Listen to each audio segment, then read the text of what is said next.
తెగ వెతుకుతున్నావు? నేను చిల్లర కోసం వెతుక్కోవడం లేదు, సీరియస్ గా ఆలోచిస్తున్నాను. మీరు సీరియస్ గా ఆలోచించేంత కంటెంట్ ఇప్పుడు ఏముందండి? అదేంటి కాంచన అలా అంటావు? కథ ఎంతో ఉత్కంఠగా ఉన్నప్పుడు మనం అటు ఇటు తిరుగుతూ సీరియస్ గా ఆలోచించాలి. ఎన్ని సినిమాలో చూడలేదు? ఇప్పుడు ఏ విషయంలో అంత ఉత్కంఠగా ఉన్నావు బావా? ఒక పక్క తారక్ ఇంకో అమ్మాయిని పెళ్లి చేసుకుంటా అన్నాడు, మరో పక్క సంతకాలు చేయడానికి నీలవేణి డివోర్స్ పేపర్స్ తీసుకుంది.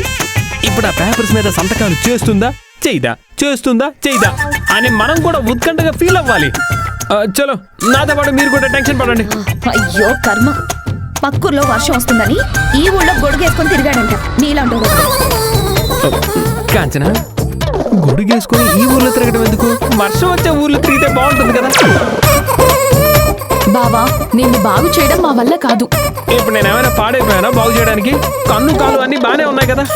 మీరు బాగు చేద్దాం, బ్రహ్మాండంగా చేద్దాం అనే కాన్సెప్ట్లన్నీ పక్కన పెట్టండి. ముందు నాతో పాటు టెన్షన్ పడండి, అటు ఇటు తిరగండి. అయినా ఇప్పుడు ఆ నీలవేణి పేపర్స్ మీద సంతకాలు చేస్తే మీకేమొస్తుంది, చెయ్యకపోతే మీకేమొస్తుంది?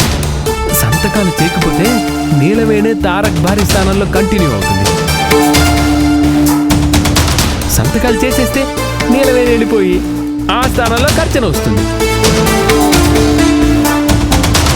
రెండింటిలో ఏది మనకి పెద్దగా బెనిఫిట్ కాదే కదా.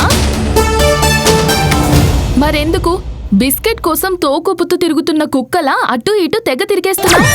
5 నిమిషం కుక్క తొక్క అన్నావంటే నీ ముక్కు కోసి పారేస్తా. ఇక ఆపుతారా?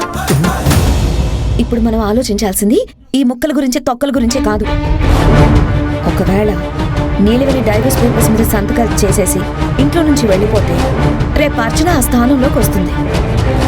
అప్పుడు అర్చనని మనం ఎలా ఎదుర్కోవాలో, దాన్ని ఎలా ఈ ఇంటి నుంచి తరిమి కొట్టాలో అది ఆలోచించాలి.